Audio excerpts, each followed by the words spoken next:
هي يعني المصدر من وزارة الداخلية واحنا عنا ثقة فيه، اللي قال ما كانش فما طلب رسمي باش نقولوا احنا تم رفضه وتعويضه، ما عنا حتى شيء نجموا نقدموه في المعلومة هذه. هما بيدهم في وزارة الداخلية ما يعرفوش وما عندهم.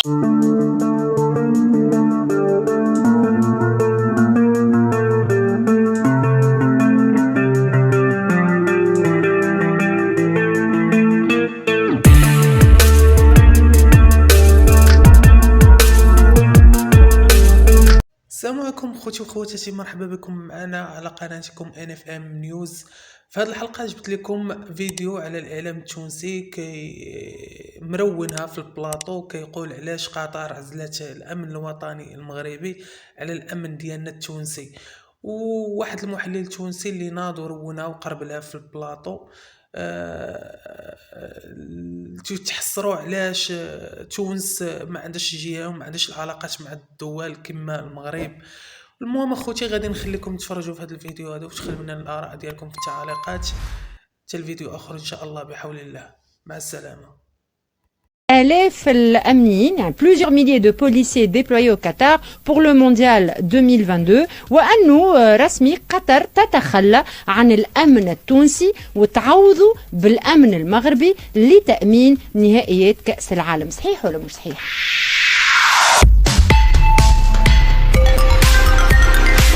لانفوكس. الحقيقة احنا حاولنا بكل الطرق باش ناخذ المعلومة صحيحة، انه صحيح الخبر هذايا انه قطر باش تستغنى عن الامن التونسي. اتصلنا بوزاره الداخليه، يعني المصدر من وزاره الداخليه واحنا عنا ثقه فيه، اللي قال ما كانش فما طلب رسمي باش نقولوا احنا تم رفضه وتعويضه، ما عنا حتى شيء نجموا نقدموه في المعلومه هذه. هما بيدهم في وزاره الداخليه ما يعرفوش وما عندهمش خبر على هذا. حاولنا نتبعوا بكل الطرق بكل هذه المعلومه اللي عندنا حتى الان. الخارجيه ما عندهاش راي الحقيقه. بشير نبدا معاك قبل ما نمشي لمحمد. عندك معلومه انت فيما يخص الاخبار هذه؟ هو شنو المتداول لانه ياخذوا امنيين من كل دول العالم يجيوا كيفاش تتم العمليه؟ هو المعروف انه اغلبيه الامنيين اللي يخدموا في قطر تقاو من الدول العربيه، فما عديد الامنيين اللي يخدموا في قطر اليوم موجودين في الاقويه وفي مختلف الفرق نتاع الامن في قطر، موجودين فيهم عدد كبير من التونسيين. لكن كما قال المصدر نتاعك مريم، رسميا ما فماش حتى اتفاقيه مكتوبه بين البلدين تنص على ان بين تونس وقطر تنص على انه فما امنيين توانسه باش يمشيو يامنوا كاس العالم قطر 2022. الاتفاقيه على ما يبدو جات مع الجانب القطري بصفه رسميه، لكن الجانب التونسي كلام تاع مواقع التواصل الاجتماعي بحكم كما قلنا العدد الكبير نتاع جون افريك أكثر من شبكة التواصل الاجتماعي. يعني جون أفريك تأكد المجلة عبر موقعها الإلكتروني، خلينا نأكدوا خاطر سي امبورطون، أنه قطر وقعت اتفاقية تعاون مع المغرب قبل انطلاقة النسخة المقبلة من نهاية كأس العالم يهدف تواجد الآلاف من عناصر الأمن المغاربة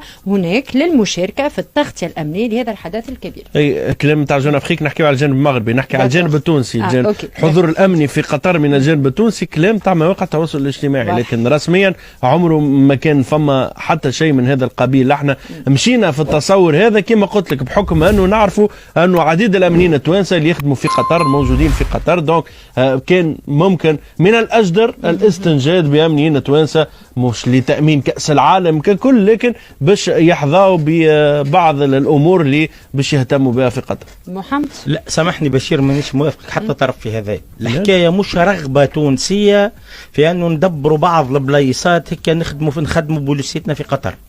عامين التالي جات بعثة قطرية وحكات مع السلطات التونسية، كان البرنامج القطري هو أنه مش يكون من الآلاف من الأمنيين ما يقارب عن 40 أو 50% من الأمن المخصص لكأس العالم في قطر باش يكونوا توانسة. كان الاتفاق هذا، ومن عامين التالي شو اللي صار في الأثناء؟ ثم مؤشرات العلاقات التونسية القطرية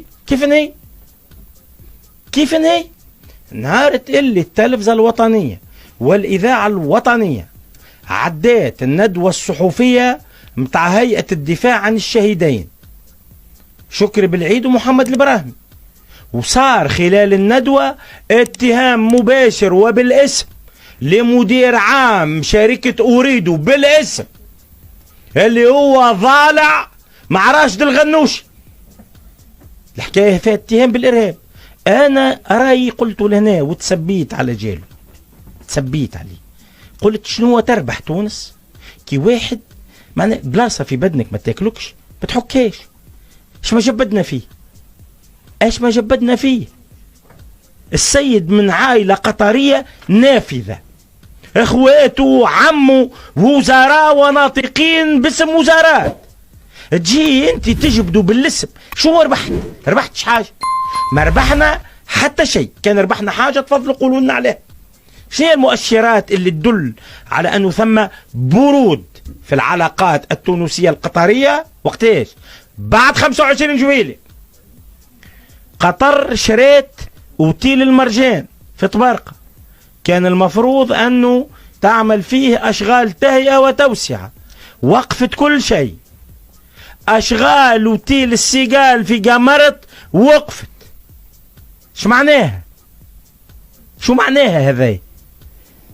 الاعلان عن الاستغناء عن الامنيين التوانسة في كأس العالم، قلت لك تعدادهم ما كانش كعيبتين وكعبة مش نبلاسيهم، لا كانوا باش ياخذوا. وانا المعلومة هذه من مصدر من لجنة تنظيم كأس العالم في قطر، بين 40 و 50% من الامنيين كانوا توانسة، لانه العلاقات السياسية بين قيس سعيد والنظام القطري باردة. هو لو كان جيت على حد قطر تلقى لها تفسير، مو قطر لأنه هي حليفة الغنوشي. أما شنو حال علاقتنا مع الإمارات؟ شنو حال علاقتنا مع السعودية؟ أنا ماذا بيه يجاوبونا، ماذا بيه يجاوبونا. أنت تسكن في حمام لنف سي بشير، هل تنجم أنت في حومتك تكون علاقتك سيئة مع كل الجيران، سيئة أو باردة؟ تنجمش. لا يقدر النهار صبت مطر غرقت الدار يجيكش حد يعاونك، لا بتحريقة بحذاك يجيش حد يطف معاك، ما يجيك حد وما يسأل عليك حد. احنا وصلنا مش يعني ما عنديش دخل، انا نبهت تسبيت. السيد رئيس الجمهورية ووزير خارجيته اللي البارح الدنيا تقلبت، قالوا وزير خارجية اليابان مكورن، هذاك علاش ما قبلوش؟ باهي يا سيدي مكور، ايش بيه قبلتك رقم 3 في الوزارة؟ ما هو فما الوزير وثم تحته رقم 2، علاش قبلتك رقم 3؟ علاش ترتيبنا في الاخر؟ انتوما مسؤولين على علاقات تونس الخارجية. التشخيص اللي نعملوه هو انه انتم رزيتوا آلاف من الأمنيين التوانسة من فرص لتحسين وضعياتهم. سامحني، كل واحد يخدم في الأمن التونسي كان يحلم أنه يمشي يخدم كأس العالم. فما جانب متاع التجربة المهنية والإنسانية راهي مونديال، فما الجانب المادي. ولعلمك التوانسة اللي يخدموا في الأمن الجيش القطري فيه توانسة ويحظوا والأهم بالنسبة لهم هي الثقة في الجانب الأمني، الثقة. والتوانسة ينظروا لهم يعني ويحظوا بكامل الثقة. علاش نجيب نعملوا هيك؟ علاش نطمزوا عينينا بصوابعنا؟ شنو نربحوا؟ يعني شنو نربح كي نجي نسب محمد بن سلمان؟ مش نربح ندافع على جمال خشقجي، هما اولادهم مشاو قبلهم الملك وقالوا مسامحين، شو ما دخلني؟ شنو نربح هاني كي نسب الامارات؟ شو نربح؟ نحب نعمل الديمقراطيه، عملها في بلادك الديمقراطيه. كي تحب تدافع عن الديمقراطيه دافع عن الديمقراطيه في بلادك. اش تربح كي تسب قطر النهاوات القرضاوي؟ اش يهمك؟